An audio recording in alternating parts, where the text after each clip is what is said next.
L'informazione di diffusione europea, oggi a nord-est. Ben ritrovati dalla redazione. Operazioni di ripristino sul lungomare di Barcola a Trieste. Sono in corso i lavori di rimozione della vernice dalle 7 panchine che nei giorni scorsi erano state dipinte con i colori della bandiera palestinese da ignoti. L'intervento affidato ad Acega Sapienza Amga sta rivelando più difficile del previsto a causa della porosità della pietra. Oltre alle idropulitrici, gli addetti stanno utilizzando speciali aspiratori per evitare che i residui di vernice finiscano in mare. Sull'episodio indaga la Digos. Svolta nel caso dell'omicidio del piccolo Giovanni Trame, ucciso lo scorso novembre a Muggia. La madre, la 55enne Olena Stasiuk, lascerà l'ospedale maggiore di Trieste per essere trasferita nella sezione psichiatrica del carcere La Dozza di Bologna. Il trasferimento è stato deciso per garantire la massima sorveglianza contro il rischio di autolesionismo. Intanto slitta la consegna della perizia psichiatrica. Il documento dovrà stabilire se la donna fosse capace di intendere e di volere al momento del delitto. Mattinata difficile per il traffico sull'A34 poco prima delle 9. Un incidente tra due auto all'altezza di Gradisca di Sonzo ha causato rallentamenti in direzione Gorizia. 2 le persone rimaste ferite, fortunatamente in modo non grave. Sul posto è intervenuta la polizia stradale insieme al personale sanitario del 118. Dopo una temporanea chiusura dello svincolo per permettere i soccorsi, la circolazione è in fase di normalizzazione, anche se permangono code nel tratto interessato. Attenzione ai cantieri notturni nell'area di Udine. Dalle 22 di questa sera fino alle 6 di domani mattina resterà chiuso lo svincolo di Udine Nord sul raccordo A23 tangenziale. Le limitazioni riguarderanno sia i rami di entrata che di uscita per chi viaggia in direzione Tarvisio o proviene dalla tangenziale ovest. Autostrade Alto Adriatico consiglia percorsi alternativi sulla statale 13 Pontebana. Resta acceso il dibattito sul nuovo regolamento del commercio nel cuore di Udine. Il piano punta a frenare l'apertura indiscriminata di nuovi bar e ristoranti per tutelare l'equilibrio del centro storico. Nonostante le perplessità di alcune associazioni di categoria, l'assessore Alessandro Venanzi difende il provvedimento definendolo un percorso condiviso, necessario per garantire decoro, sicurezza e una crescita ordinata del tessuto cittadino. In chiusura uno sguardo alle previsioni meteorologiche. Oggi cielo sereno o poco nuvoloso con possibilità di bora moderata sulla costa e sulle zone orientali, specie sul Carso e a Trieste. Dal pomeriggio sulla zona montana cielo da poco nuvoloso variabile, temperature massime in pianura fra 16 e 18 e sulla costa fra 13 e 15 gradi centigradi. Previsioni a cura di ARPA e FVG Meteo. Ed è tutto per il momento con l'informazione, grazie per averci seguito, a più tardi.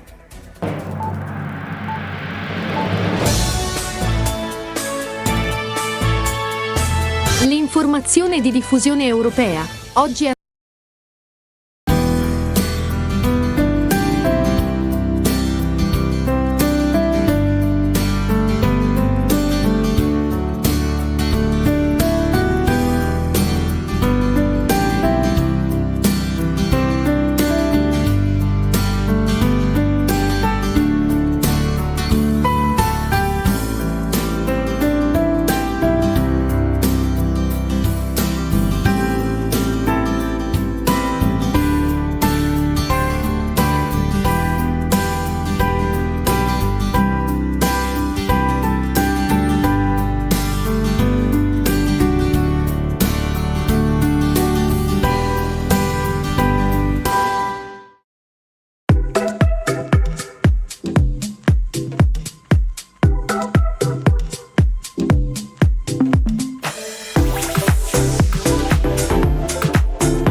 Bentrovati, questo aggiornamento col TG di 3B. Oggi venerdì 20 di marzo cade l'equinozio di primavera 2026, che è un momento ben preciso dell'anno, infatti scoccherà alle ore 15:45, ma può variare di anno in anno, generalmente cade tra il 19 e il 21 di marzo.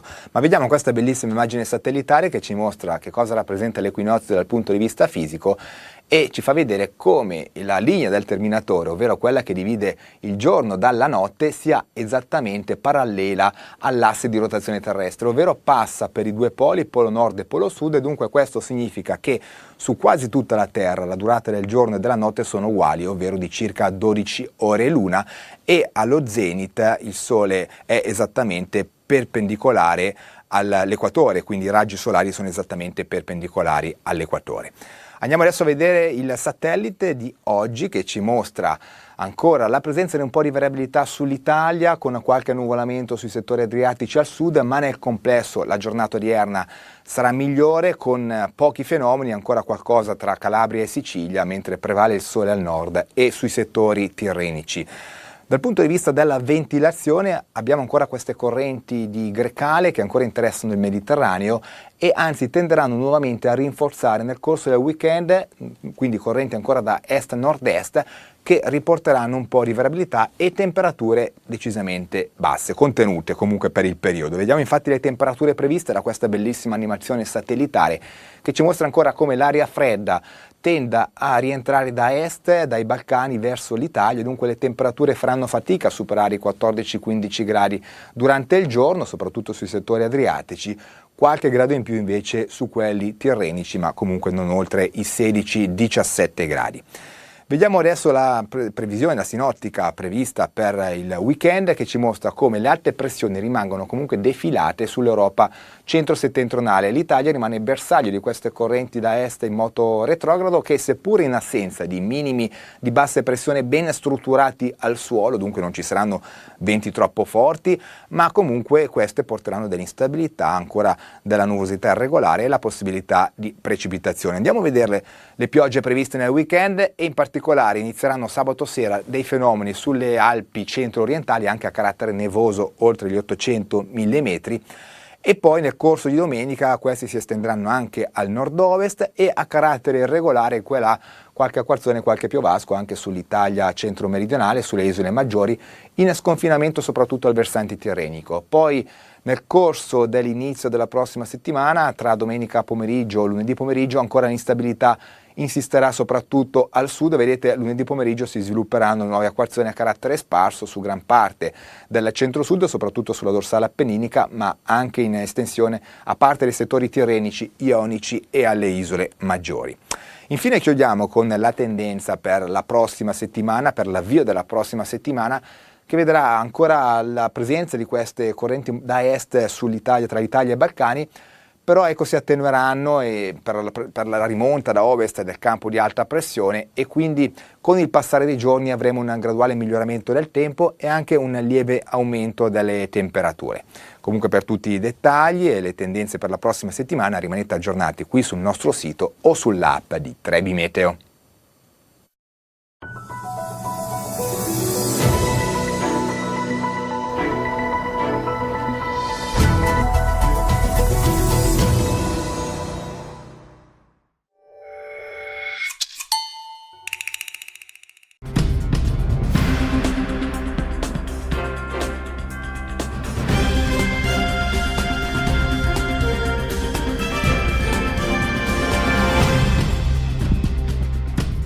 Buonasera e benvenuti al TG.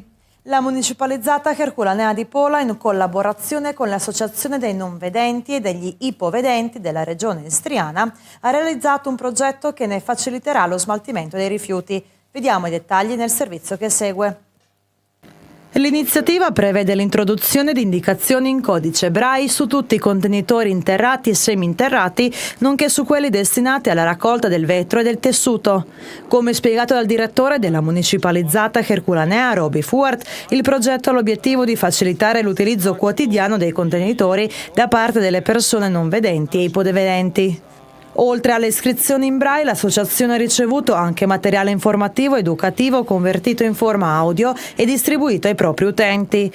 Ci troviamo quest'oggi nel rione polese di Monvidal, dove abbiamo deciso di presentare un'iniziativa comune nata in primis dalla collaborazione della ditta polese dell'Erculana, quindi preposta allo smaltimento dei rifiuti, in collaborazione appunto con le associazioni delle persone non vedenti e ipovedenti della regione istriana e della città di Pola.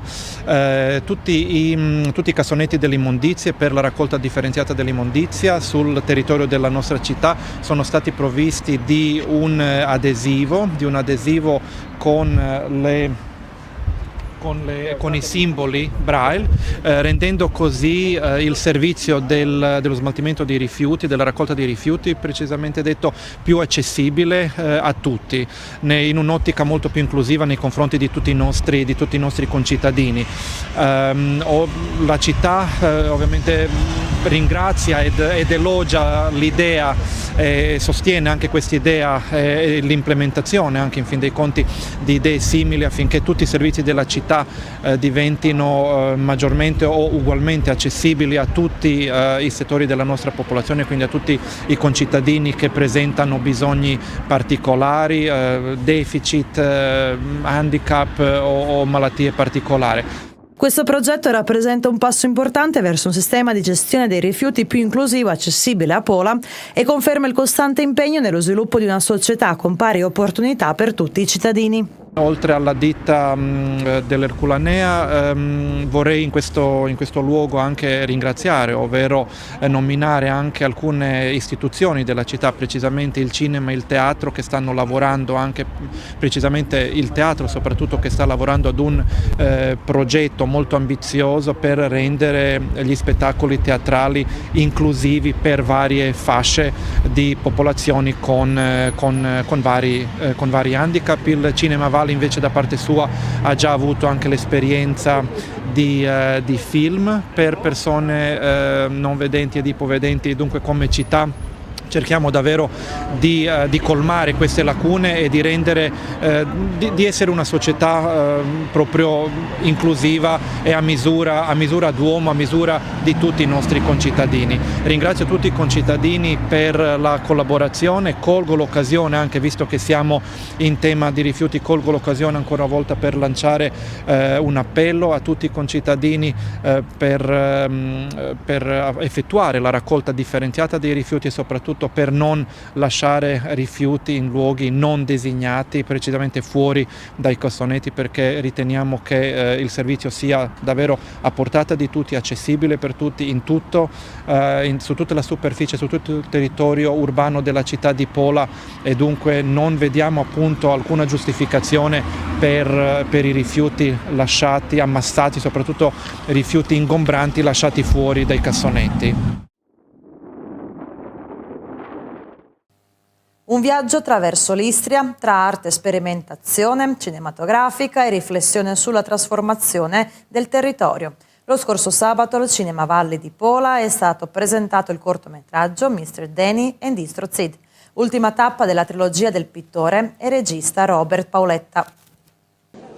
Sabato scorso, davanti a una sala gremita del Cinema Valli di Pola, è stato presentato in anteprima il cortometraggio sperimentale Mr. Danny and Distrozid, capitolo conclusivo della trilogia cinematografica dedicata alla terra d'origine del noto pittore polese Robert Paoletta. Dopo Veruda e Promontore, in questo film l'autore allarga lo sguardo all'intera Istria, offrendo una riflessione potente e visivamente suggestiva su uno spazio che sta cambiando rapidamente. Un'idea di principio esisteva già prima, quando ho iniziato a lavorare alla trilogia che comprendeva i luoghi in cui vivo e in cui mi muovo. Volevo trasformare questi luoghi in un piccolo culto locale, volevo arricchire artisticamente questa idea. Così è nato il progetto espositivo dedicato a Veruda Boogie Woogie, al Museo di Arte Contemporanea di Pola, seguito dal mio primo film Gosba, presentato 2 anni fa al Cinema Valli e dedicato a Premantura, e infine il film dedicato all'Istria, che insieme ai 2 precedenti forma un'unità che io chiamo Lezione sul territorio. Questa è stata l'occasione per raccontare la storia di un'Istria che non appare nelle cartoline, ma fa parte del retro della splendida immagine dell'Istria che vediamo nei media. Il film, che Paoletta definisce un'oscura opera western gregoriana, affronta temi di grande attualità: il turismo di massa, un'urbanizzazione spesso irrazionale e la mentalità che alimenta questi processi. Moj pogled je pogled umjetnika. Il mio sguardo è quello di un artista pieno di immaginazione, non necessariamente oggettivo. Credo si tratti di grandi usurpazioni di terra, di territori, di acque che oggi si estendono anche nello spazio aereo, visto che veniamo sorvolati persino dagli elicotteri. Ciò che personalmente mi pesa di più è il fatto che ci siamo mangiati il nostro stesso futuro. Alle generazioni che verranno dopo di noi non abbiamo lasciato spazio per la loro visione del mondo. Paoletta firma la sceneggiatura, regia e fotografia, mentre il montaggio audio e video è curato da Marco Raccian. Lavorare con Roby è sempre divertente ma anche fonte di ispirazione. Roby è un uomo di grandi idee. Quando iniziamo un progetto ci sediamo, prendiamo un caffè e poi partiamo con lo sviluppo delle idee. Abbiamo lavorato 4 mesi di seguito senza interruzioni. Questo è già il terzo film che realizziamo insieme e sono sempre aperto alla collaborazione. È qualcosa che non si può comprare con i soldi, è prima di tutto lavoro fatto per passione. Le animazioni sono di Sale Anderton, la musica è firmata da Branko Kmaza con il coro Praxa e il Kalamos Quintet, mentre il sound design porta la firma di Edi Zuccheric e Branko Crnogorcic. Costumi e oggetti di scena sono stati ideati da Elica Ilioska, contribuendo a rafforzare ulteriormente l'estetica originale del film. È stata una collaborazione molto interessante con Robert Paoletta e il nostro supporto è stato di cantare una canzone che ha scritto il nostro maestro polesano Branko Kmaza e per questo siamo molto onorate perché è stata scritta per il nostro coro, cioè per le nostre voci. Quindi il film ci è piaciuto tantissimo. Ci aspettavamo, insomma sapevamo di cosa si tratta, però insomma siamo rimaste anche un po' sorprese e anche diciamo un po' preoccupate per la situazione in Istria di quello che mostra il film. Passiva Mirna, passiva.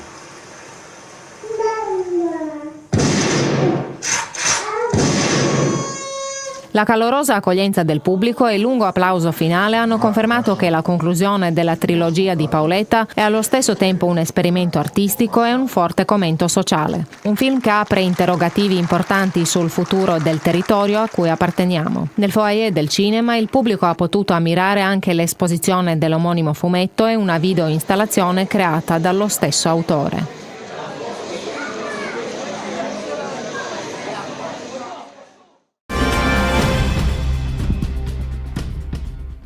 TG Flash. La comunità degli italiani di Cittànova, in collaborazione con Slow Food Istria, organizza la gara dei dolci sabato 21 marzo alle ore 17 presso il sodalizio. I dolci saranno suddivisi in 2 categorie, fatti in casa e realizzati da professionisti. Le premiazioni si terranno alle ore 19 e la degustazione sarà aperta a tutti. La comunità degli italiani di Fiume è lieta di invitare tutti gli interessati allo spettacolo teatrale in lingua italiana con sottotitoli in croato. L'uomo dal cioccolatino in bocca di Giuseppe Nicodemo, primo premio al 54esimo concorso d'arte e di cultura Istria Nobilissima, sabato 28 marzo a partire dalle ore 18 a Palazzo Modello. L'ingresso è libero, mentre le donazioni raccolte all'entrata saranno devolute per intero al reparto di ematologia e oncologia pediatrica del Centro Clinico Ospedaliero di Fiume. Come accade spesso con gli spettacoli del Teatro Narancia, anche questa prima ha richiamato un grande numero di bambini e genitori. Sul palcoscenico è arrivato Tremotino, una rappresentazione che si presenta con un nuovo allestimento ma che conserva i messaggi riconoscibili di bontà, onestà e altruismo. Dragi narod, dolazim u ime kralja. I došao sam obavijestiti o novoj promjeni u zakonu. Nova stavka glasi: mjesečna rata poreza povećava se za duplo, a samim time i priresno pola od poreza. Si tratta del celebre fiaba dei fratelli Grimm adattata da Mariana Matokovic, che racconta la storia di un regno gravato dai debiti, nel quale un giovane principe nel governare lo Stato si affida al suo apparentemente fedele servitore Tremotino, senza immaginare le prove che lo attendono. Quello che per me personalmente è più impegnativo è il personaggio di Tremotino, che è sempre in movimento e continua a saltare e muoversi, quindi per me questa rappresentazione è molto impegnativa dal punto di vista fisico. Nel tentativo di trovare una via d'uscita dalla crisi finanziaria, la vicenda conduce una modesta ragazza alla quale viene attribuito un dono straordinario, quello di trasformare la paglia in oro. Proprio questa ricerca della verità e della giustizia ha catturato in modo particolare l'attenzione del pubblico più giovane.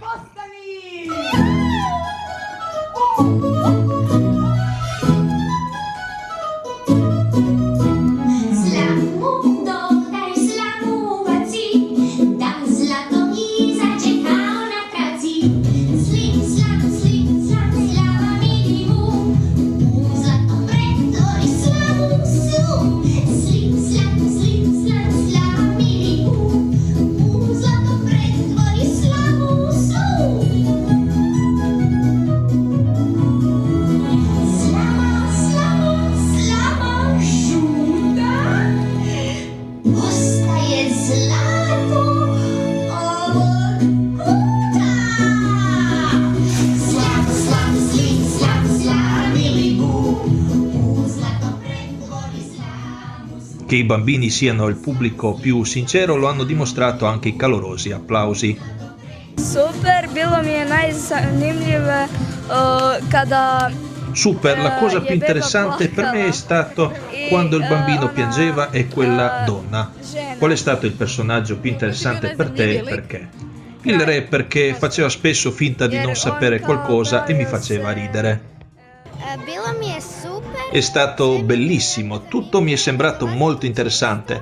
Non vengo qui spesso, quindi la parte più interessante per me è stata quando Tremotino ha trasformato la paglia in oro e quando è invecchiato. Mi è piaciuto molto quando hanno avuto il bambino e quando tutti hanno cantato alla fine. Il personaggio più interessante? Tremotino. Beh, il re. Sei riuscita forse a trarre qualche insegnamento da questa storia? Che bisogna rispettare tutti. Ho riso di più quando Tremotino ha scoperto il suo nome. Il team creativo dello spettacolo è composto da Maja Dobrojević, Paola Dojkić, Petra Burić e Veljko Skol, che hanno curato scenografia, costumi e luci. Sul palco recitano Vlatka Rubil, Jona Zupković e Michael Mikolić, che firma anche la regia. Ecco, noi siamo soddisfatti di come è andata, è stato bello recitare e in qualche modo siamo riusciti finalmente a stare davanti al pubblico, perché dopo tutte le prove ci mancava solo il pubblico. Durante la realizzazione dei costumi ho fatto attenzione che nulla si strappasse e che fosse cucito con qualità. Per me è andata benissimo, ho presentato particolare attenzione e mi sono occupata di tutto il meccanismo elettrico e ho curato molto i dettagli e i colori affinché si armonizzassero con tutta la scenografia. Al termine dello spettacolo il pubblico ha premiato gli attori con un lungo applauso. Il Teatro Arancia porterà presto Tremotino anche in altri luoghi, tra cui Fasana, Pinguente, Cittànova e Abbazia.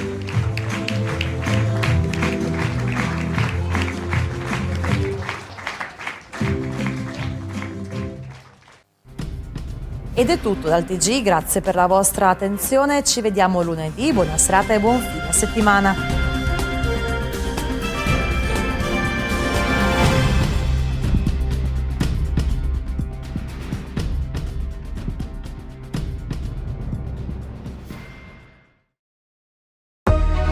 Israele attacca Teheran nel giorno del Capodanno persiano. Sul fronte opposto esplosioni sono state segnalate anche a Gerusalemme.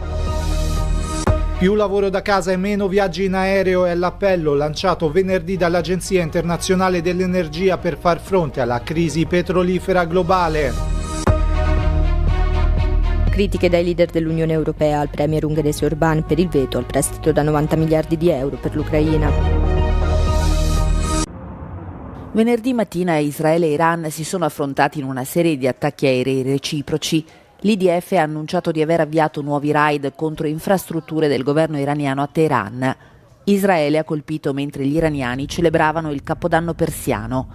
Attivisti sul posto hanno riferito di esplosioni nell'area della capitale, mentre deflagrazioni venivano segnalate anche a Gerusalemme. Il bilancio delle vittime in Iran supera le 3.100 persone, secondo quanto riportato da Human Rights. In Israele il fuoco missilistico iraniano ha causato 15 morti. Altre 4 persone sono rimaste uccise nella Cisgiordania occupata, sempre a seguito di un attacco missilistico iraniano. Tra le vittime si contano anche 13 membri delle forze armate statunitensi. I nuovi raid arrivano a un giorno di distanza dall'impegno di Israele ad astenersi da ulteriori attacchi contro il giacimento di gas iraniano South Pars. Il primo ministro Benjamin Netanyahu ha dichiarato che Israele ha agito da solo nell'operazione contro il sito energetico. Forti esplosioni hanno scosso Dubai nelle prime ore di venerdì. Le difese aeree hanno intercettato missili diretti verso la città.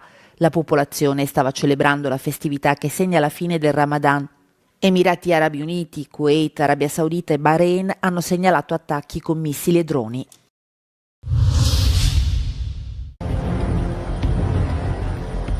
Con il parziale blocco dello stretto di Hormuz, il conflitto in Medio Oriente sta iniziando a coinvolgere le potenze mondiali.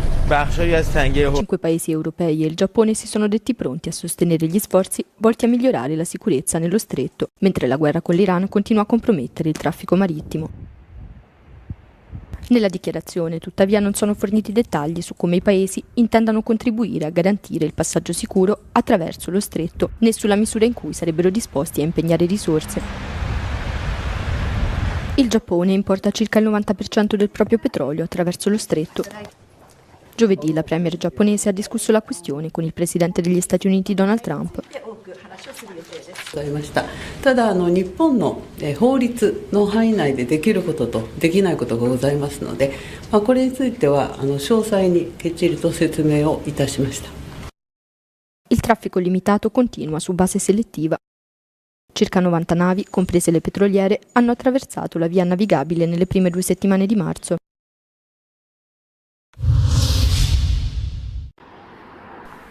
L'Agenzia internazionale per l'energia sta esortando i governi ad adottare misure per ridurre la domanda di petrolio nel tentativo di contrastare la crisi petrolifera globale. In un rapporto pubblicato venerdì, l'agenzia ha invitato a promuovere il lavoro da remoto, incoraggiare l'uso dei mezzi pubblici e limitare l'uso dell'auto nei centri urbani, oltre ad abbassare i limiti di velocità.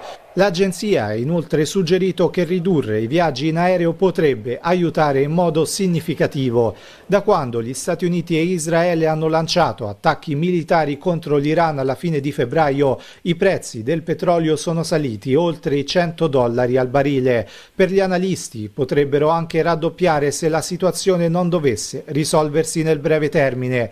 Intanto, la scorsa settimana l'agenzia ha approvato il rilascio di 400 milioni di barili di greggio dalle riserve di emergenza per far fronte alla crisi nelle forniture causata dal blocco dei transiti nello stretto di Hormuz.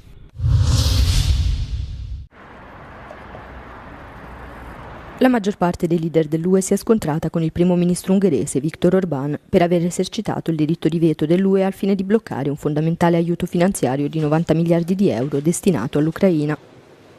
Orbán insiste affinché siano l'Ucraina o l'Unione Europea a pagare per la ricostruzione di una parte dell'oleodotto Druzhba, un condotto di epoca sovietica che trasporta petrolio russo verso l'Ungheria e la Slovacchia. Gli Stati membri dell'UE hanno espresso la loro profonda disapprovazione per il comportamento di Orbán, con la decisione che è stata definita un ricatto dal Presidente del Consiglio europeo Antonio Costa. The leaders take the floor to clearly condemn the attitude from Viktor Orbán, to remember that once a deal is a deal, and all the leaders need to honor their word. And nobody can blackmail the European Council, nobody can blackmail the European Union institutions. Tutti i rappresentanti dei 27 paesi si sono riuniti a Bruxelles principalmente per discutere della situazione economica dell'UE, ma la guerra in Medio Oriente ha messo in secondo piano questa questione. L'UE afferma che non invierà una missione nello stretto di Hormuz date le gravi preoccupazioni in materia di sicurezza, ma ha concordato di cercare di trovare una soluzione alla situazione nelle prossime settimane. L'impatto economico del conflitto peggiora di giorno in giorno, ma l'UE afferma che proseguirà sulla strada della completa eliminazione graduale del gas russo entro il 2027. So we have our clear targets and we're sticking to our targets. Very important was the discussion, and you just reiterated it, how important it is that we do the transformation in the energy sector to the clean, homegrown energy sources. This is for us extremely important. The EU is in a very tricky situation. On the one hand, having nothing to do with the war in Iran. On the other hand, under somewhat of an obligation to ensure the safe passage of Gulf oil and gas through the Strait of Hormuz. European leaders, as well as the Japanese, have said that they'll try to find a path forward over the coming weeks and days. But they're operating somewhat in the dark, given that there's very little consultation from allies, the US, about how this war is going to proceed. Shona Murray, Euronews, Brussels. La marina francese ha intercettato e abbordato una nave cargo nel Mediterraneo occidentale sospettata di far parte della flotta ombra russa. L'imbarcazione, lunga 250 metri, battente bandiera del Mozambico ma proveniente dal porto russo di Murmansk, è stata scortata fino a un punto di ancoraggio dove verranno eseguiti ulteriori controlli. Si tratta della terza nave, presumibilmente parte della flotta ombra russa, a essere intercettata dalle forze francesi. Mosca è sospettata di usare questi cargo petroliferi per aggirare le sanzioni derivanti dall'invasione in Ucraina. È già in vigore il nuovo provvedimento approvato con iter immediato per far fronte all'impennata del prezzo della benzina in seguito al conflitto in Medio Oriente. Il taglio delle accise riduce il costo alla pompa di circa 25 centesimi al litro ed ha una durata di 20 giorni. È stato fatto il possibile per evitare l'impatto della crisi, ha dichiarato la presidente Meloni. Per le opposizioni si tratta invece di una mossa elettorale in vista del referendum sulla giustizia. Ma cosa ne pensano gli italiani? È una grande presa in giro, anche perché dopo cosa facciamo? Facciamo vedere che lo abbassiamo per 20 giorni e dopodiché riaumenta. Come aumenta tutto? È apprezzabile ma non sufficiente, insomma, in qualche maniera. Cioè, bisognerebbe venire alla causa che c'è, diciamo, dietro a questo aumento della benzina, che è la guerra. Continuiamo a fare la guerra, il petrolio aumenta, paghiamo di più, abbassare le accise non aiuta. Credo che il problema più importante sia quello. Poi io vado a piedi, quindi insomma. Hanno fatto bene. Il resto non lo so. Per lei vuol dire tanto, insomma? C'è un bel po'. Sono pochi, 20 giorni e potrebbe essere letta come una manovra fatta ad hoc per il referendum. Volevano separare le carriere tra giudice e pubblico ministero? Bastava una legge ordinaria, prevedere 2 concorsi diversi, non entrare a gamba tesa nelle prerogative del Consiglio Superiore della Magistratura. L'Associazione Nazionale Magistrati ribadisce con forza il suo no alla riforma della giustizia a pochi giorni dal referendum, che chiama i cittadini a dire l'ultima parola e avverte: i problemi sono altri.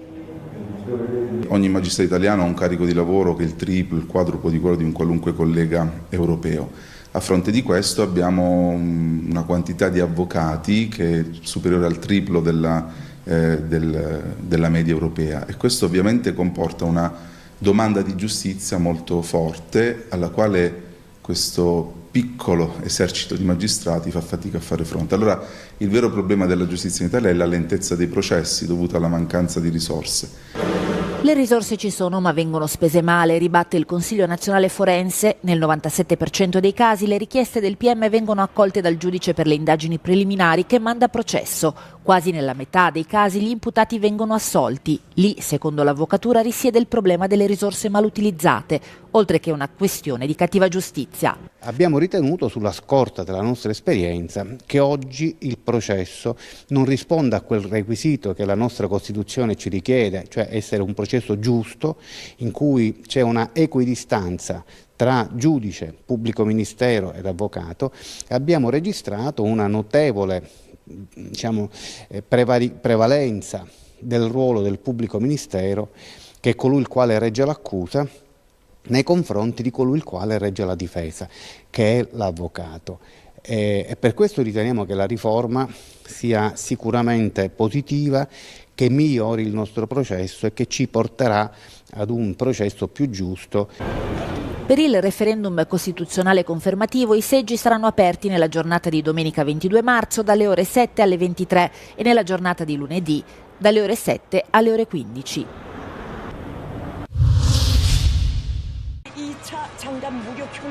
La figlia adolescente del leader nordcoreano Kim Jong-un è stata vista alla guida di un carro armato al fianco del padre durante un'esercitazione militare. Nel filmato diffuso dai media statali, Kim e sua figlia indossano entrambi giacche di pelle nera. La ragazza guida il carro armato con la testa che spunta dal portello. Kim è seduto all'esterno, sorridente, circondato da altri soldati. Le ultime immagini alimentano le speculazioni secondo cui la figlia di Kim, che potrebbe avere circa 13 anni, sarebbe stata scelta a succedergli. Negli ultimi mesi l'adolescente è stata vista spesso accompagnare il padre in occasione di eventi militari di alto profilo, tra cui test sulle armi, parate militari e inaugurazioni di industrie belliche.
Siamo qui con la signora Antonella e la nonna Regina. Cosa ci avete preparato di buono? Oggi devo preparare i capusci garbi. Buonissimo, adesso vediamo come si fa.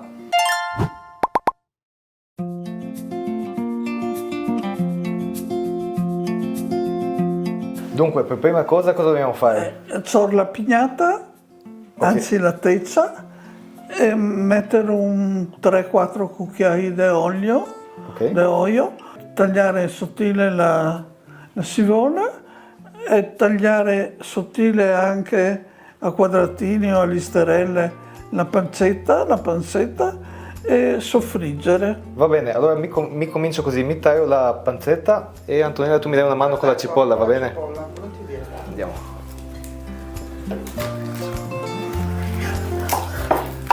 Taglio così fine, più sottili, più piccoline? A cubetti? A cubetti, sì. Va bene così? Sì, va bene. Abitualmente lo faccio perché il grasso della pancetta si squaglia meglio. Ok.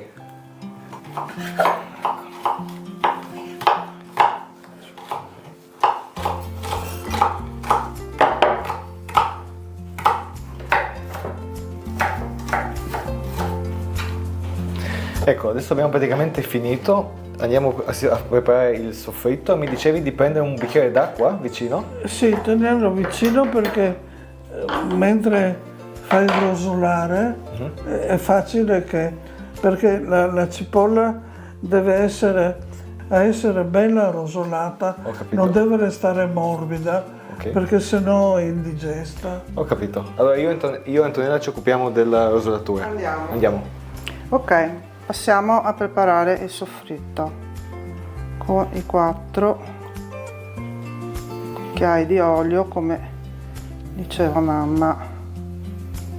Dopo vediamo se ne servono di più.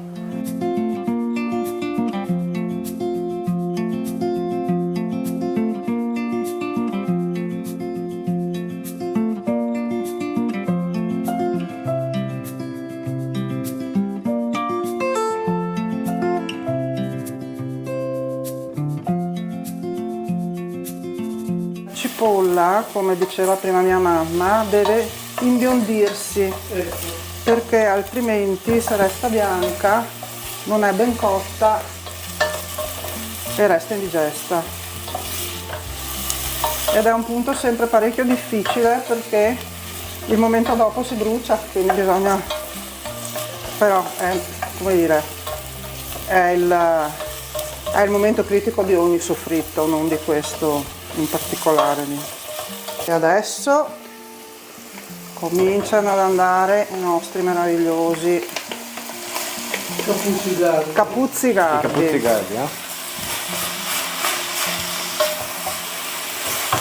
Ma tutto questo viene fatto a fuoco alto? Vivace. Fuoco alto, no? Sì, Fuoco alto. Poi si abbassa quando l'acqua che un po' avevano, l'acqua di risulta dopo averli sciacquati e strizzati, quando l'acqua si asciuga si sfuma col bicchiere di vino bianco secco, come si diceva prima. Dalle vostre parti magari uno splendido Malvasia. Esatto. Tendenzialmente è quello il vino che usiamo in tutta la cucina. Buonissimo. Ecco, adesso loro cominciano. Ovviamente si aspetta che si sfumi anche il vino. Fa già la colina in bocca. Assolutamente. Un buon piatto di capuzzi è sempre pensato. No, e poi come ti dicevamo prima, per noi è il piatto del Natale, per cui quando sentiamo il profumo ti va alla testa i pensieri l'albero, il periodo. Poi vabbè, li facciamo anche durante l'inverno, ma questo piatto che facciamo oggi è la versione più ricca, perché è quella del giorno di Natale. Ecco. Adesso si comincia col suo bravo mestolo. Adesso mettiamo, come dicevi, sia l'acqua che il brodo. L'acqua che il brodo.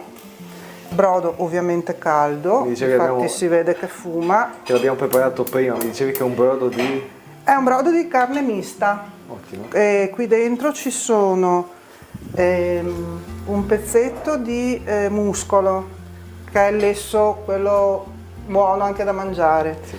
Poi c'è un pezzo che da noi qua si chiama tasto, però attenzione che nelle varie regioni italiane i pezzi di carne hanno un diverso nome. Il tasto ha anche un po' di osso che dà gusto. Quella è una carne meno prelibata, però per il brodo è importante. Mezza gallina. E a noi perché piace, a me e mia mamma soprattutto, un pezzettino di lingua che per il gusto del brodo è ininfluente, ma a noi piace. Poi anche il brodo da noi ha una sua... viene fatto in un certo modo. Beh, insomma, penso che sia a seconda di ogni tradizione, di come lo fa. No, ci mette i propri ingredienti segreti o speciali. Allora, noi lo facciamo, a casa lo facciamo così. Le carni miste, appunto, poi soprattutto quando metti carne che ha anche l'osso, tende a schiumare il brodo quando comincia a bollire, quindi aspetti che si faccia la schiumina con la schiumarola, lo schiumi. Una volta schiumato il brodo metti le verdure. Allora, nonna ci ha insegnato a bruciacchiare la cipolla. Le verdure le metti cubì, nel senso che se ti piace che il brodo sappia più da verdure ne metti di più, se ti piace più il sapore della carne ne metti di meno. Comunque mettiamo carota, sedano, anche con le sue fogliette. Ecco, vedi adesso si abbassa quando comincia a sobbollire. Però dunque adesso tu hai coperto tutti i crauti con... Esatto. Completamente, e adesso, E adesso lasciamo lì... si abbassa e adesso si fa sobbollire come... Quanto tempo? 2 ore e mezza, 3 ore. Coperte o non coperte? Non coperto. Okay. Oh no, aspetta, scusa, comincia a coprirlo, adesso le si lascia un po', okay. E poi effettivamente è mezzo coperto. No mamma, si coprono i crauti. Sì, sì. Ecco, sì. Tradizione di casa della nonna, bruciacchiare la cipolla pulita prima di metterla dentro. Proprio bruciacchiare o farla saltare? Sì. No, bruciacchiare, la bruci sulla fiamma come si fa con i würstel. Guarda, proprio così? Te la faccio, perché appoggio qua le cose, vedi? Perché va via gli odori più forti. Ah, si toglie l'odore, orca. Ecco. Vedi che è bruciata? Orca. Ma conosce anche i topi. E questo è il pezzetto di aglio, l'aglio vestito, quindi con la sua scorzetta, e nonna lo bucarellava 7 volte e così noi facciamo. Bello, molto bello. Sì. Anche un po' di prezzemolo, insomma. E dopo, una volta che hai messo le verdure, il brodo lo fai andare 2 ore e mezza, 3 ore anche quello. Prima se ti metti le verdure non ti può schiumarlo. Infatti, quello.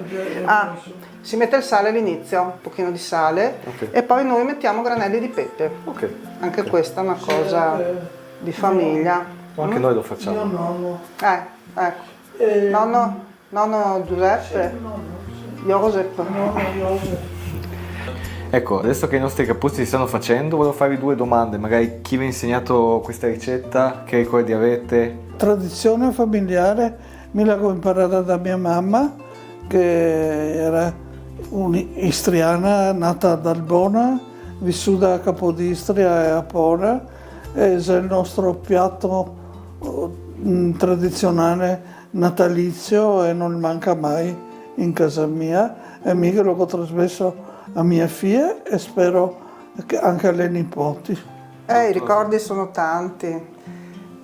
Quando sento sti profumi, intanto l'atmosfera del Natale viene subito alla mente. Vedo mia nonna seduta vicino alle pignate, perché nonna quando cucinava faceva quello, basta, sorvegliava le pentole.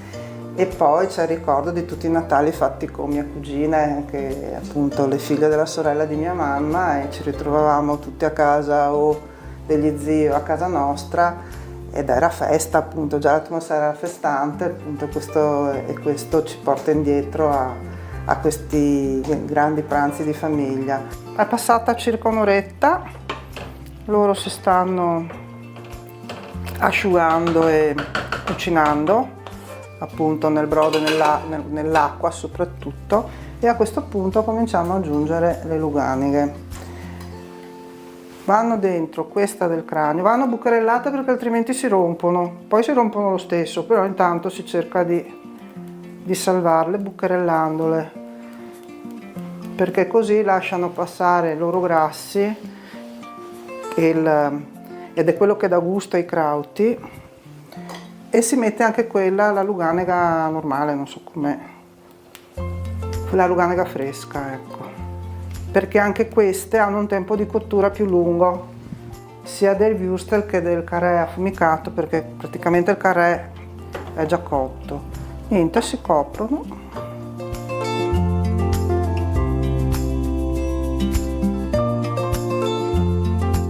Fuoco molto basso e cottura.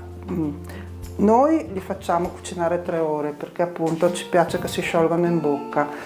Chi vuole anche 2 ore e mezza, restano un pochino più croccanti sotto i denti. Allora, dopo circa, dicevamo, in finale di cottura, che per noi sono 3 ore, però possono essere anche 2 ore e mezza, vengono messe nei crauti i würstel che a casa chiamiamo le luganige di Vienna. Penso che sia anche proprio triestino, non solo istriano. E vengono sbollettati prima di essere poi... Giusto qualche minuto, immagino. Sì, perché il würstel di suo sarebbe già cotto. E quindi... Poi vengono messi nei crauti ancora qualche minutino? Dentro. Alla fine o ancora per qualche minuto? No, poi una decina di minuti li fai ancora andare i crauti, c'è proprio il finale, anche meno, dice mamma lì. Perché dopo finiscono di cuocere dentro. Sì, alla fine quasi non li giri più perché c'è talmente tanta roba dentro.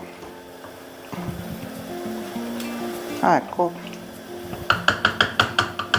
A questo punto della cottura, l'ultimo quarto d'ora, mezz'ora, si fa asciugare l'acqua, quindi non serve più coprirli. Poi anche lì, gusto personale, c'è chi li vuole un pochino più brodosi, chi li vuole più asciutti, questo proprio... Io li preferisco asciutti. Ecco, noi in genere li facciamo asciutti come da tradizione di casa. Proprio alla fine, ma è gusto nostro, si potrebbe mettere anche prima, perché è molto saporito il carré di maiale affumicato. In genere gli diamo una sciacquata, questo l'abbiamo già fatto, e va anche lui a continuare a Lo lasciate condire. qualche minutino? Sì, è l'ultimo, lo lasci lì, non so, del tipo comincia a preparare il piatto per mettere tutto, A fuoco lo lasci spento là. o fuoco acceso? Indifferente, ok. ma è proprio per scaldarlo. Ho capito. Più che altro. Ecco, è il momento clou dell'assaggio per capire appunto se c'è da aggiungere aceto o no. Allora prima assaggio io.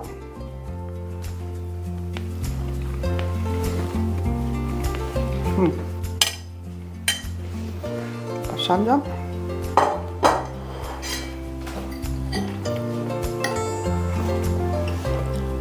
Ne hai presi pochi. Aggiungiamo? Va bene. Va bene così? Approvato Approvato dall'autrice somma dei crauti di famiglia. Vuol dire che ti impara bene. Ecco, beh grazie, è un bel complimento questo. Ecco, il nostro piatto finalmente è pronto, è venuta l'ora di impiattare? Andiamo, Antonella, fai tu? Andiamo, proviamo intanto.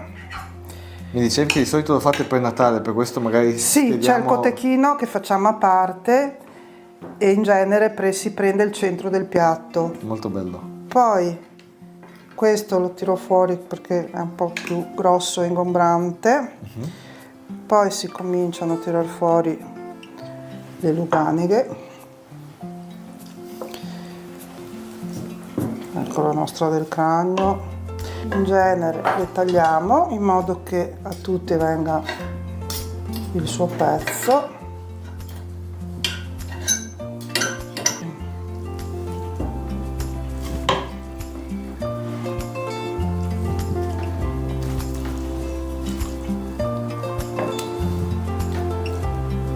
Si copre Così fai un po' il piatto. di decorazione, eccolo. Abbiamo fatto davvero per Ecco, un reggimento. cosa? Vediamo cosa abbiamo fatto? Assaggiamo? Forza. Vediamo. Bisogno. Grazie mille. Sono spariti. Buon appetito. Buon appetito a tutti.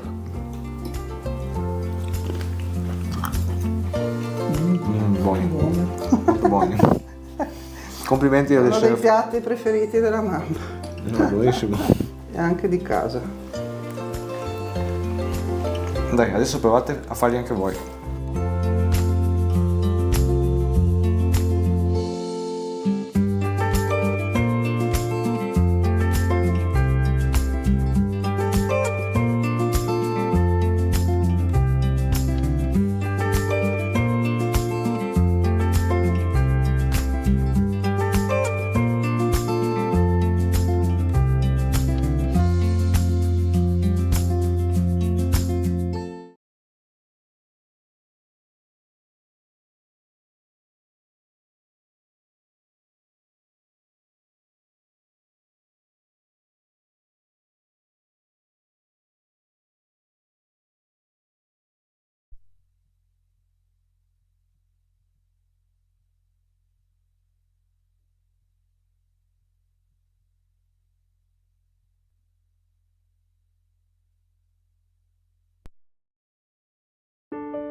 placido mar, a te manda un festevole grido, con amico sol fa.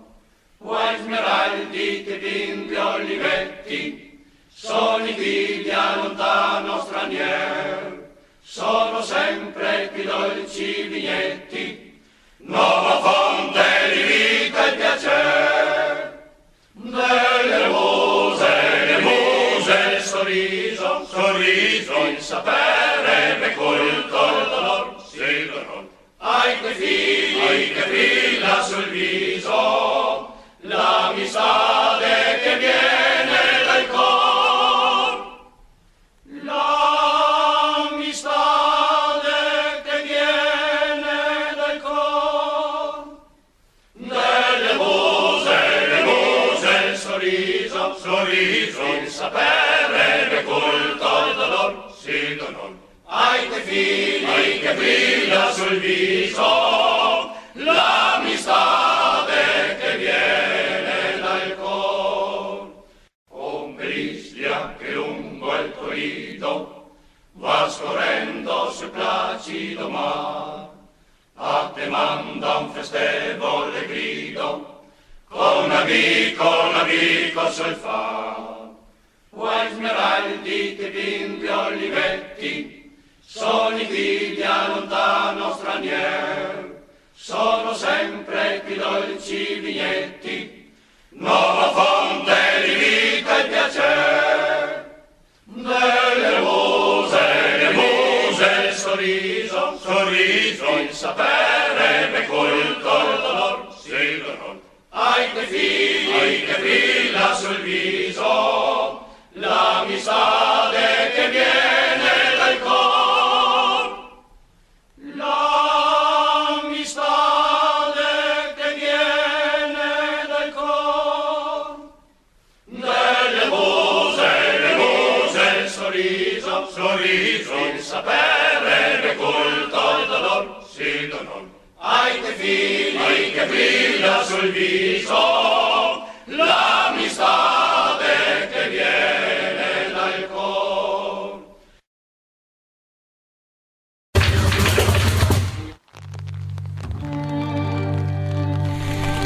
Il Carso, una terra di doline, di inghiottitoi che vennero sfruttate nel corso della Prima Guerra Mondiale per costruire delle trincee come questa, delle linee difensive. Qui si trovava l'esercito italiano a partire dal giugno-luglio del 1915, quando cominciarono i primi scontri con gli austriaci. Trincee che ospitavano dei veri e propri villaggi, le stazioni di comando che sfruttavano appunto queste cavità nella montagna per poter sfuggire alla vista del nemico, ai colpi di artiglieria. E quindi immaginate l'estenuante condizione in cui erano costretti a vivere per settimane, mesi, in qualsiasi condizione atmosferica, come me adesso che sta piovendo e non c'è nessuna copertura a proteggerti. La caratteristica della Prima Guerra Mondiale infatti era proprio questo, ovvero il costringere gli eserciti a delle lunghissime e faticose postazioni che costavano tantissime vite umane per guadagnare soltanto pochi centimetri o pochi metri nel corso di giorni e giorni. E qua c'erano appunto dei villaggi veri e propri che adesso vado a vedere. Qua si intuisce bene il percorso delle trincee, quelle in rosso, e delle doline, che sono queste depressioni, le si vede dalle curve di livello che si ravvicinano, e all'interno di queste venivano appunto costruiti i villaggi. Il Carso venne coinvolto quasi subito nella Grande Guerra, quando iniziò il conflitto tra Italia e Austria nel 1915. Nell'autunno di quell'anno questa dolina, detta dei Bersaglieri, venne conquistata dagli italiani. Questo divenne il fronte di massima resistenza, la linea di San Martino. Negli accampamenti c'erano comandi, magazzini di cibo e munizioni, ambulatori, persino un cimitero. La dolina è infatti detta anche dei 500 per il numero di vittime che vi furono sepolte.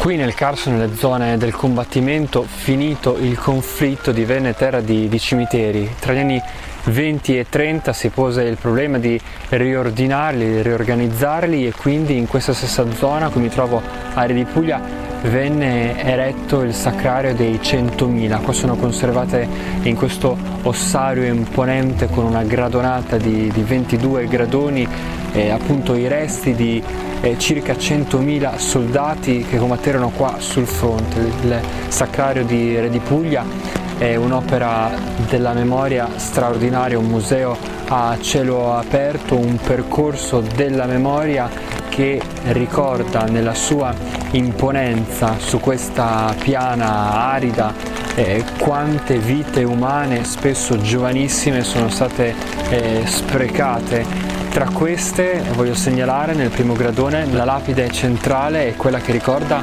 una donna, un'infermiera. Anche loro hanno chiaramente preso parte al conflitto e anche loro ne hanno pagato le conseguenze con la propria vita.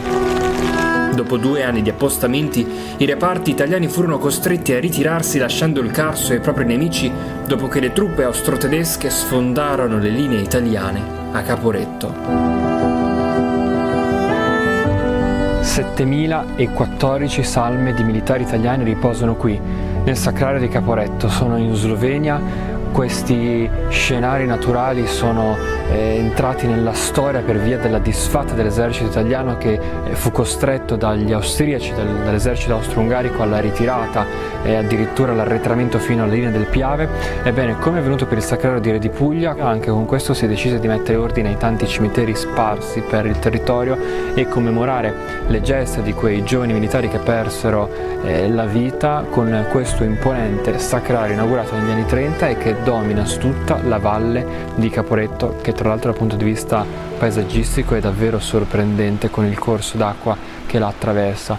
E da quelle montagne e in quelle pianure in cui persero la vita tanti giovani soldati tra la fine di ottobre e il novembre del 1917 vengono oggi ricordati in questo luogo che, seppure si trova in Slovenia, è chiaramente meta soprattutto di turisti italiani incuriositi da un evento che ha segnato in maniera tragica la storia del nostro paese. Da un conflitto mondiale all'altro, tornando a Trieste, mi lascio risucchiare da questo vestibolo che mi proietta nello stadio più basso raggiunto dall'umanità, quello delle deportazioni naziste. 2 inquietanti pareti di cemento armato altissime verticali sono l'ingresso alla risiera di San Sabba, l'unico campo di sterminio nazista in Italia con crematorio che entrò in funzione nell'aprile del 1944. Qua i nazisti, dopo l'occupazione del territorio di Trieste, imprigionarono membri della Resistenza, militari italiani, oppositori politici. La torre di essiccazione delle Riso venne appunto convertita dai nazisti in forno crematorio che poi venne fatto saltare nell'aprile del 1945 dai tedeschi per non lasciare traccia dei loro crimini. Era anche un centro di smistamento di tutti i prigionieri che poi venivano destinati ai campi di concentramento di Germania e Polonia. Si entra in questo percorso davvero drammatico per via di questi setti altissimi e questo corridoio strettissimo che ti risucchia dentro il dramma di quei mesi. La Sala delle Croci, un fitto telaio in legno che sorreggeva a 3 piani all'interno di questa gigantesca struttura in muratura. Al terzo piano si trovavano gli ebrei, poi destinati ai campi di concentramento. Al secondo piano i sospetti politici. Al primo piano invece, secondo il racconto del sopravvissuto, era stato allestito un laboratorio di sartoria e calzoleria. Qua venivano ammucchiati anche gli oggetti personali come occhiali e scarpe dei prigionieri. Questa invece è la stanza delle celle, 17 piccoli anfratti bui che sono stati costruiti per ospitare i prigionieri più pericolosi. Delle piccole stanze di cemento con un corridoio largo circa 60 cm, in alcuni casi anche meno, profonde 2 metri, lo spazio per contenere un giaciglio di legno, le porte che venivano chiuse dall'esterno con un lucchetto. Alcuni sono rimasti qui dentro addirittura per dei mesi.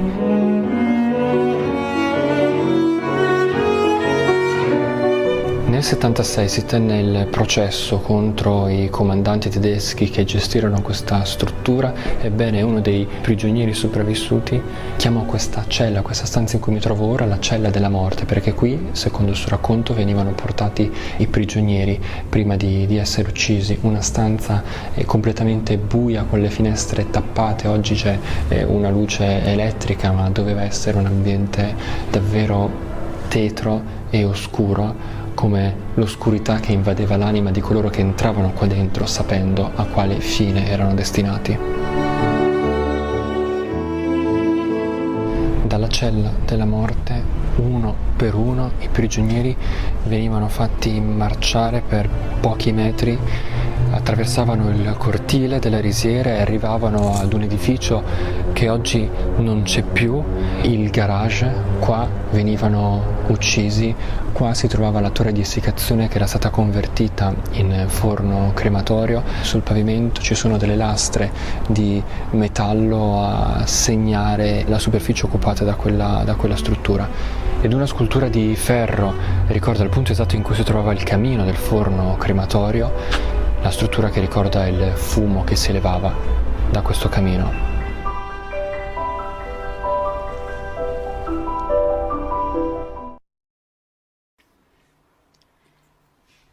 Ciao a tutti amici di Senza Giacca, siamo alla libreria Il Catalogo dell'amico Giovanni Trengia per la presentazione del libro Lo sport ai confini del mondo. Siamo con uno degli autori, Sergio Tavčar, l'altro è Marco Ballestracci.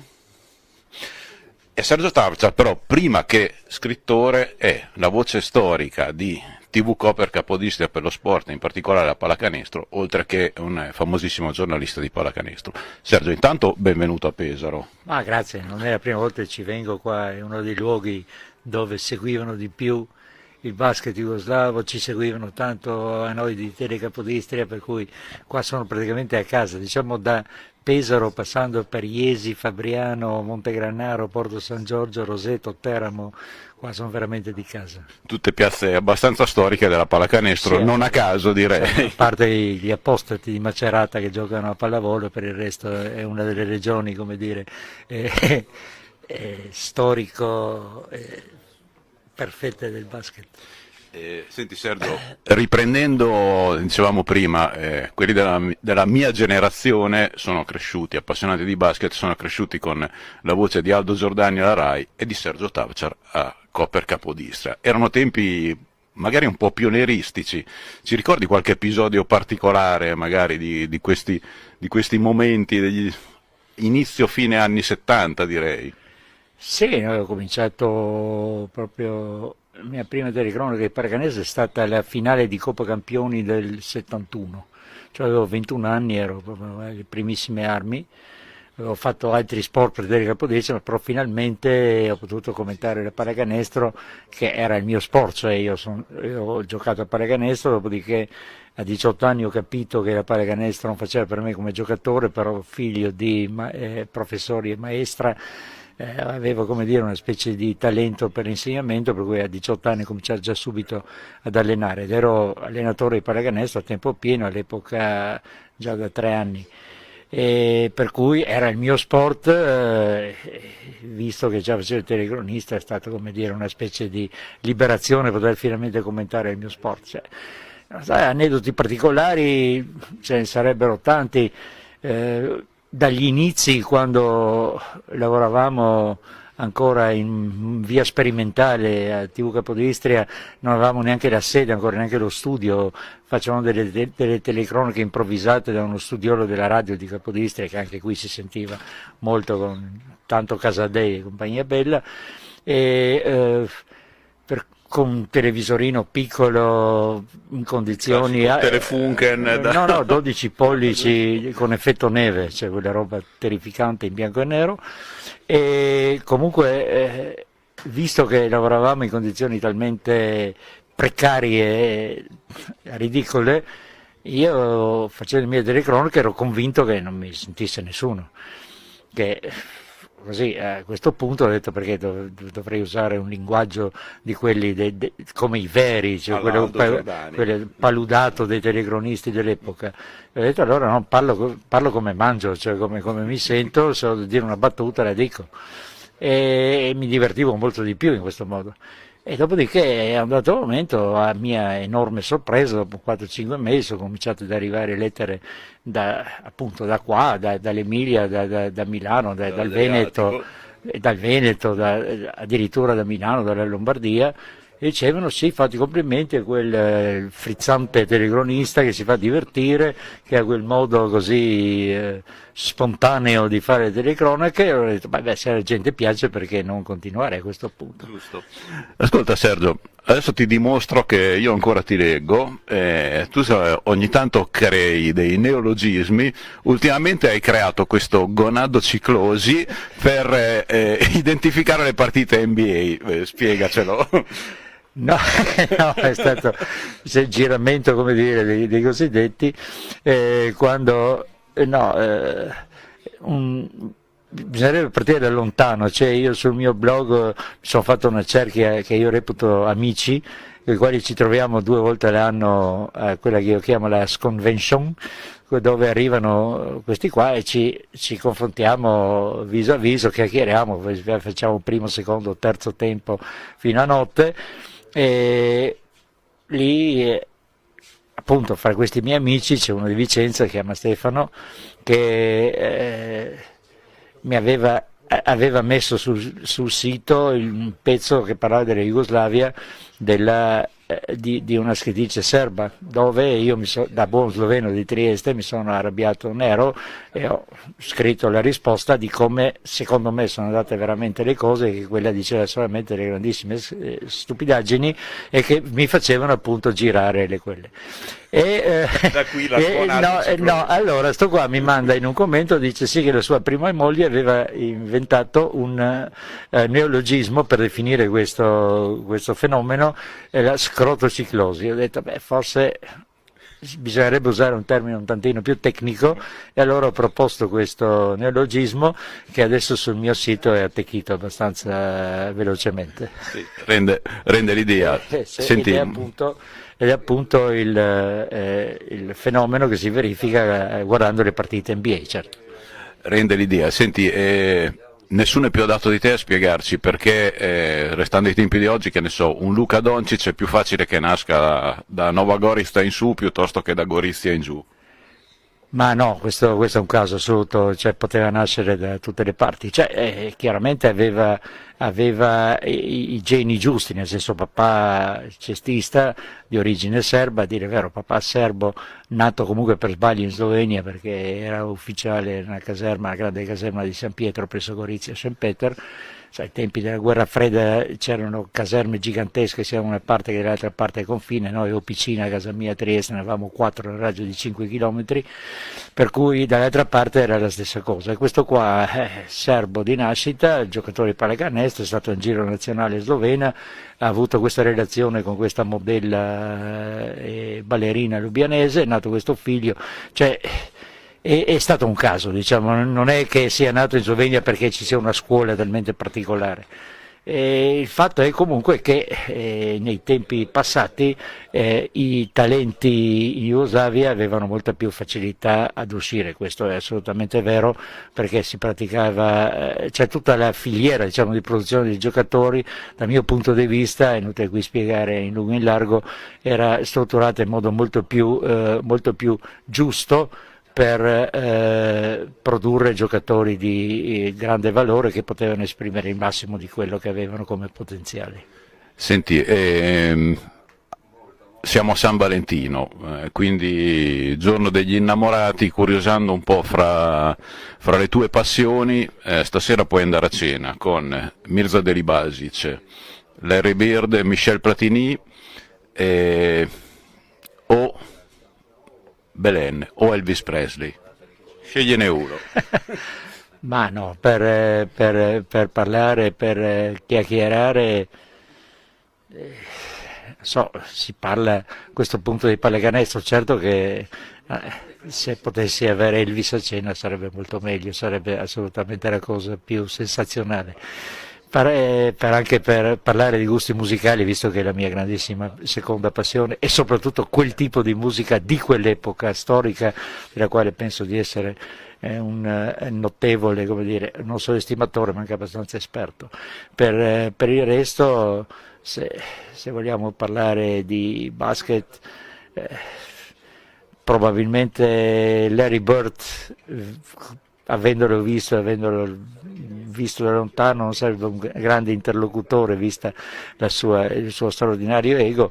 Invece con Mirza ci ho anche parlato più volte dopo la fine della sua carriera, e comunque anche lui, diciamo, è un personaggio per me più grande, più bel giocatore che io abbia mai visto in vita mia. Se volessi parlare di pallacanestro, devo dire, degli ex jugoslavi, parlerei, come ho parlato tante volte, con Pero Scansi molto volentieri e con Krešo Ćosić. Ecco, questi due personaggi, grandi giocatori, grandi intellettuali, grandi allenatori, anche se Pero Scansi forse in panchina rendeva il 10% di quello che lui riusciva di quello che lui sapeva di basket, ma vi ho detto anche, lui probabilmente, essendo stato grande giocatore, essendo anche dalmata, aveva questo atteggiamento nei confronti dei giocatori per dire: guarda, io te l'ho detto 4 volte, se adesso non riesci a capire, non me lo fai, va a quel paese, io non posso spiegare, fa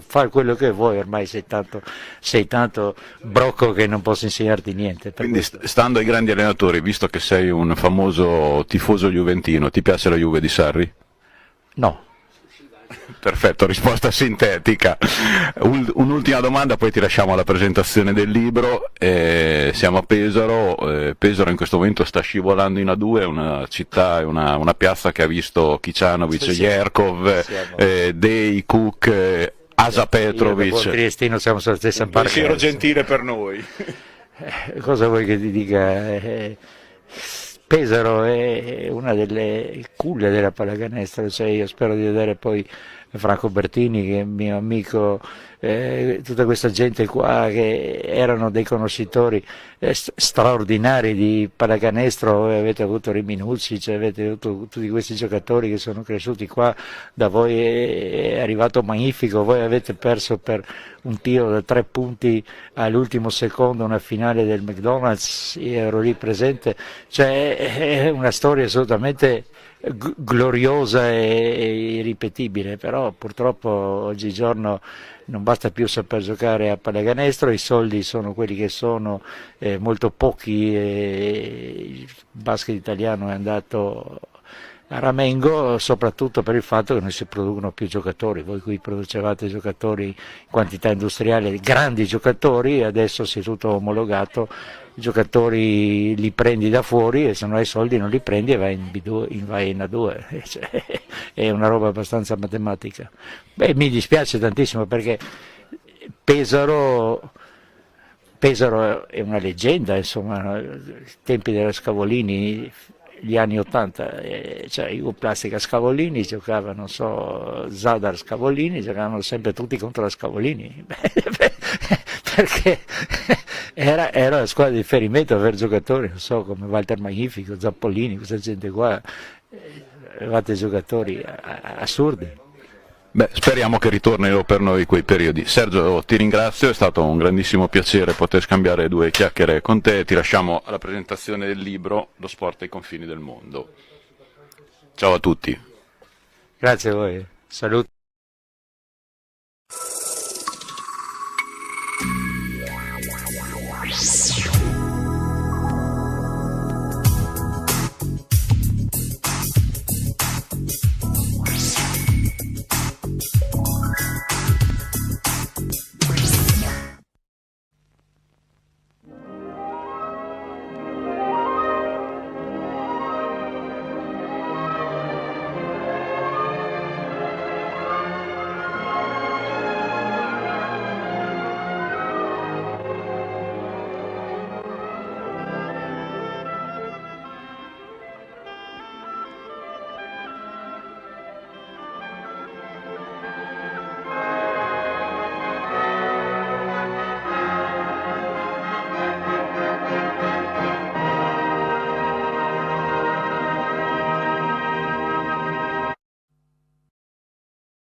con questa sigla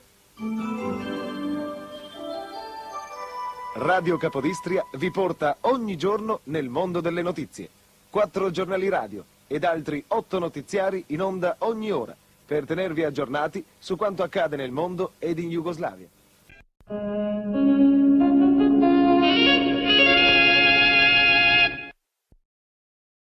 Ferreri, Battiston, dobbiamo anche ricordare Tissot, Rocheteau e Six.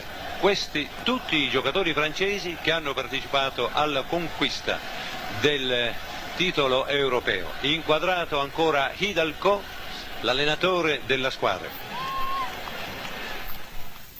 Immagini, amici telespettatori, noi vi salutiamo e vi auguriamo un buon proseguimento di serata.